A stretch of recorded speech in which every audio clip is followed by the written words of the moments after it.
সুপ্রিয় দর্শক মণ্ডলী, এবার লালমনিরহাট ডক্টর মিজানুর রহমান আজহারীর মাহফিল করবে নতুন ইতিহাস। এটি হচ্ছে আমরা যেখানে দাঁড়িয়ে কথা বলছি, এটি হচ্ছে আমাদের 1 নম্বর ভেন্যু। এটা আমাদের দ্বিতীয় ভেন্যু, যার নাম হলো বাংলাদেশ রেলওয়ে সরকারি চিলড্রেন পার্ক উচ্চ বিদ্যালয়। আমাদের তাফসির মাহফিলের 3 নম্বর ভেন্যু। এই ভেন্যুটির নাম হচ্ছে কালেক্টরেট মাঠ, লালমনিরহাট স্টেডিয়াম 4 নম্বর ভেন্যু। আমরা এখন অবস্থান করছি আমাদের যেটা ভেন্যু 5 নম্বর ভেন্যুতে। এটার নাম হচ্ছে রেলওয়ে মুক্ত মঞ্চ। আসবে আবার ফিরে বাংলার ঘরে ঘরে ইসলামের বাণী নিয়ে আল আজহারী। আমি এসেছি নীলফামারী জেলা ডোমার থানা থেকে। কখন আসছেন? আমি এসেছি গতকালকে আসছেন। মাহফিল কবে? মাহফিল তো 18 তারিখ শনিবার। 18 তারিখ মানে আগামীকাল। দেখ, আপনারা 2 দিন আগেই চলে আসছেন।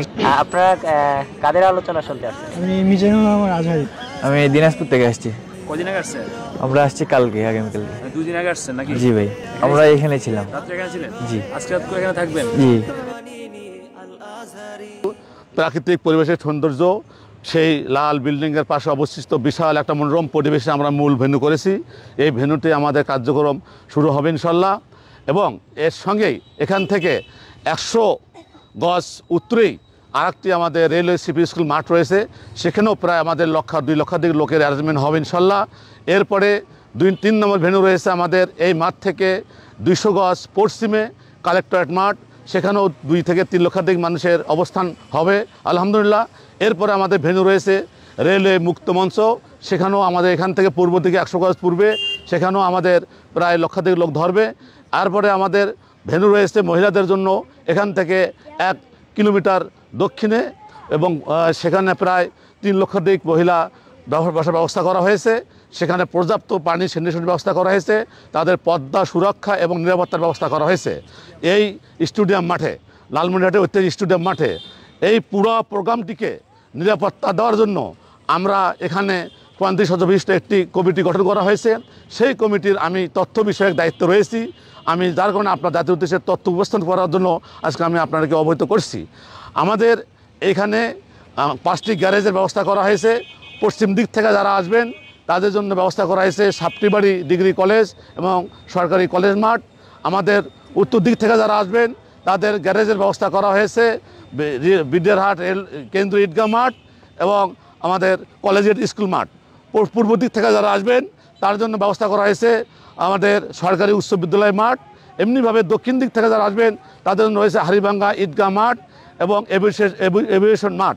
এইভাবে আমাদের গ্যারেজে করা হয়েছে। শহরের ভিতরে কোনো ধরনের সকাল ভোর 6টা থেকে কোনো ধরনের যানবাহন প্রবেশ নিষিদ্ধ করা হয়েছে। এই বিষয়ে আমরা গতকাল আমাদের এই প্রোগ্রামটা বাস্তবায়ন করার জন্য প্রায় 5,000 অধিক স্বেচ্ছাসেবক নিয়োগ দেওয়া হয়েছে আলহামদুলিল্লাহ, এবং তাদেরকে 20টি বিভাগে দায়িত্ব প্রদান করা হয়েছে। এবং তাদেরকে নিয়ে এই 20টি বিভাগে 5,000 স্বেচ্ছাসেবকদেরকে দায়িত্ব পালনের জন্য 20টি বিভাগের যে বিভাগীয় প্রধান তাদেরকে নিয়ে আমরা গতকাল বিকেলে রেলওয়ে সিপি স্কুল মাঠে আমাদের এই জেলার আইনশৃঙ্খলার বাহিনীর দায়িত্বে নিয়োজিত রয়েছিল আমাদের সম্মানিত এসপি মহোদয়ের নেতৃত্বে। এডিশনাল এসপি এবং ট্রাফিক টিআই সহ এবং গোয়েন্দা এনএসআই ডিএসবি এনএসআই সহ সকলেই এখানে উপস্থিত থেকে আমাদেরকে এই স্বেচ্ছাসেবকদেরকে গাইডলাইন দিয়েছেন কীভাবে সুশৃঙ্খলা রক্ষা করা যেতে পারে। আমরা এই মাহফিলকে সুন্দর সার্থক করার জন্য, সুন্দর পরিবেশ করার জন্য আমরা কিছু নির্দেশনা দিয়েছি। তার মধ্যে রয়েছে যে এই মাহফিলে প্রবেশ করার সময় কোনো ধরনের ভারী ব্যাগ বহন করা যাবে না। স্বচ্ছ ব্যাগ, যে ব্যাগের ভিতরে যাহা থাকবে তা বাইরে থেকে দেখা যাবে। 2 নম্বর, এইখানে যারা আসবেন তারা তাদের প্রয়োজনীয় খরচের টাকা ব্যতীত কোনো মানি ব্যাগ বা কোনো ধরনের অ্যান্ড্রয়েড মোবাইল তারা ব্যবহার করতে পারবেন না, বা এই জন্য ব্যবহার করে যদি কোনো খোয়া যায় এই জন্য তারাই দায়ী থাকবেন, মাহফিল কমিটির জন্য কোনো দায়ী থাকবেন না। এবং মহিলারা তাদের ভ্যানিটি ব্যাগ স্বর্ণালংকার বহন করতে পারবেন না, এবং তাদের ছোট বাচ্চাদেরকে তারা নিজ নিজ দায়িত্বে হেফাজত করবেন। এইভাবে আমরা নিশ্চয়তা দিয়েছি, ফেস্টুন দিয়েছি, সোশ্যাল মিডিয়ায় দিয়েছি এবং পাবলিসিটি করেছি, যাতে সকলেই আমরা কোনো ধরনের অপ্রীতিকর দায়িত্ব থেকে কমিটিরা মুক্ত থাকতে পারে। তারপরে আমাদের এখানে যৌথ বাহিনী, এখানে আমাদের লালমনিরহাটে সেনাবাহিনী সি এবং আমাদের এখানে বিমান বাহিনী, এখানে এসপি, এখানে আনসার ব্যাটালিয়ান, এখানে বিজিবি ক্যাম্প রয়েছে, বিজিবির প্রধান সহ আইন শৃঙ্খলা বাহিনীর প্রোগ্রাম করা হয়েছে। গত 3 দিন আগে ডিসি মহোদয়ের কার্যালয়ে তার নেতৃত্বে এই মাহফিলকে কেন্দ্র বিশেষ জরুরি আইনসভা মিটিংয়ের মধ্য দিয়ে এই দিকগুলো দেওয়া হয়েছে। তো আমরা অত্যন্ত কষ্ট করছি, শুধুমাত্র সকলকে সুন্দরভাবে তারা যাতে এই তাফসিরটা শুনতে পারেন, উপভোগ করতে পারেন এবং এই তাফসির শুনে তারা দ্বীন ও ইসলামের দিকে এগিয়ে যেতে পারেন। এজন্যই প্রয়োজন আপনাদের সকলের সার্বিক সহযোগিতা। আপনারা যদি আমাদের সহযোগিতা না করেন তাহলে আমরা আপনাদেরকে এই সেবা দিতে পারবো না।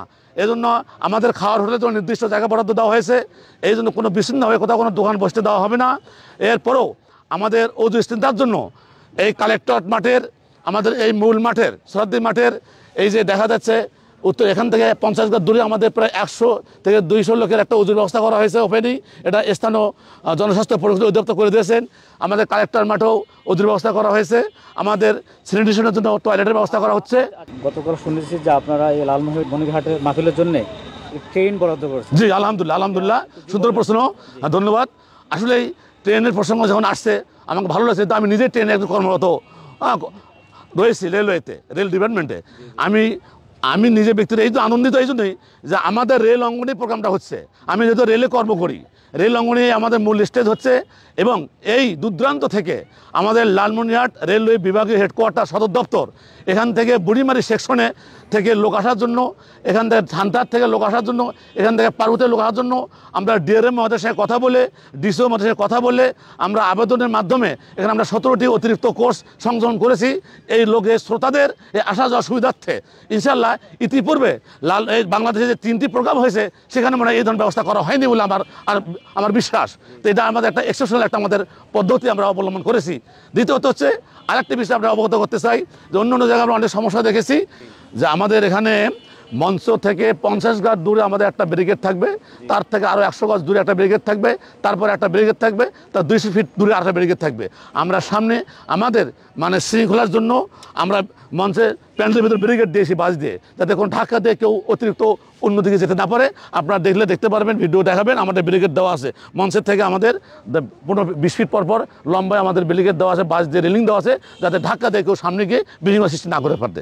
এমনিভাবে আমাদের প্রশাসন এখানে থাকবেন, আইন গোয়েন্দা এনেছে, ডিএসবির লোক এনেছে। আমরা গত 3 দিন পূর্বেই আমরা এখানে পুলিশ চৌকি বসেছি, যাতে এখানে বাইরে কোনো অপরিচিত লোক ঢুকতে না পারে। যা আসছে আমরা তাদেরকে পরিচয় নিচ্ছি, শনাক্ত করছি এবং তাদের ব্যাগ তল্লাশি করছি, যাতে কোনো ধরনের কোনো অপ্রীতিকর ঘটার কোনো সুযোগ কেউ না পারে। আমরা সার্বিক চেষ্টা করছি আলহামদুলিল্লাহ। এই প্রায় আমরা এখানে এই পর্যন্ত এই রোডে পুরাটাই আমরা স্থানীয় জনস্বাস্থ্য প্রকৌশলীর পক্ষ থেকে আমাদের এই স্যানিটেশনের ব্যবস্থা করা হচ্ছে। ইনশাল্লাহ আজকে আমরা দুপুরের মধ্যে এলেন আমাদের চালু হয়ে যাবে আলহামদুলিল্লাহ। এই স্যানিটেশন ব্যবস্থাগুলো আমাদের চালু হয়ে যাবে ইনশাল্লাহ। আপনারা দেখছেন এই যে এই মাঠ পরিষ্কার হচ্ছে, এটা আমাদের দ্বিতীয় ভেন্যু, যার নাম হলো বাংলাদেশ রেলের সরকারি চিলড্রেন পার্ক উচ্চ বিদ্যালয়। এটাও রেলের মাঠ। এখানেও আমাদের প্রায় 2 লক্ষাধিক লোকের অ্যারেঞ্জমেন্ট হবে। এখানেও আমাদের এলইডি মনিটরের মাধ্যমে আমাদের তাফসির মাহফিল প্রদর্শন করা হবে এবং এখানে সবাই অবস্থান করে যা শুনতে পারবেন ইনশাল্লাহ। এই যে আলহামদুলিল্লাহ আমরা এই মুহূর্তে অবস্থান করছি আমাদের তাফসির মাহফিলের 3 নম্বর ভেন্যু। এই ভেন্যুটির নাম হচ্ছে কালেক্টরেট মাঠ। ইতিমধ্যে আপনারা দেখতে পাচ্ছেন যে আমাদের এখানে এলইডি মনিটরের স্থাপনের কার্যক্রম চলছে এবং এই মাঠেও আমাদের ইতিপূর্বে প্রায় অনেক বিশেষ করে রাষ্ট্রপ্রধান, সরকার প্রধানদেরও প্রোগ্রাম এই মাঠে হয়েছিল। সেই মাঠেও আমরা 3 নম্বর, সেই মাঠটিকে আমরা এই মাহফিলের জন্য 3 নম্বর ভেন্যু বানিয়েছি। হ্যাঁ, এখানেও আমাদের প্রায় লক্ষাধিক লোকের আবাস ব্যবস্থা হবে। তো এই মাঠ মূলত মেইন রোড সংলগ্নই উত্তর পাশে। এই মাঠ থেকে 200 গজ পূর্বে হচ্ছে আমাদের মূল ভেন্যু সোহরাওয়ার্দী মাঠে, যেখানে আমার হুজুর স্টেজে বসে তাফসির পেশ করবেন। এখান থেকে আবার হাফ কিলো দক্ষিণেই হচ্ছে লালমনিরহাট স্টেডিয়াম, যেখানে মহিলাদের জন্য ব্যবস্থা করা হয়েছে। আমরা এখন এই মাঠ থেকে আবার সেই স্টেডিয়ামে যাব। সেই স্টেডিয়ামে আমরা অবস্থান করছি। এখন আমরা স্টেডিয়ামে ঢুকবো ইনশাল্লাহ। আমাদের এই যে মূল ভেন্যুতে আমরা ঢুকলাম। এই দেখেন বিশাল আকৃতির মাঠ। এখানে প্রায় আমাদের 5 লক্ষাধিক মহিলার অ্যারেঞ্জমেন্ট হবে ইনশাল্লাহ। খোলামেলা পরিবেশ। এখানে মহিলাদের জন্য যে দক্ষিণ সাইডে স্যানিটেশন ব্যবস্থা করা হয়েছে, টয়লেটের ব্যবস্থা রয়েছে। আর আমার জয়নাল ভাই নেতৃত্বে দিনরাত এখানে কার্যক্রম হচ্ছে আলহামদুলিল্লাহ। এখানে আমরা পদ্মার সহিত সুন্দরভাবে এই মাহফিল সম্পূর্ণ হবে যদি সকলের সার্বিক সহযোগিতা ইনশাল্লাহ। আজকে আপনাদের সামনে তথ্য উপস্থাপন করলাম। এই তথ্য উপস্থাপন করার জন্য আজকের এই আমার সাক্ষাৎকার। আসসালামু আলাইকুম রহমতুল্লাহি ওয়া বারাকাতুহু।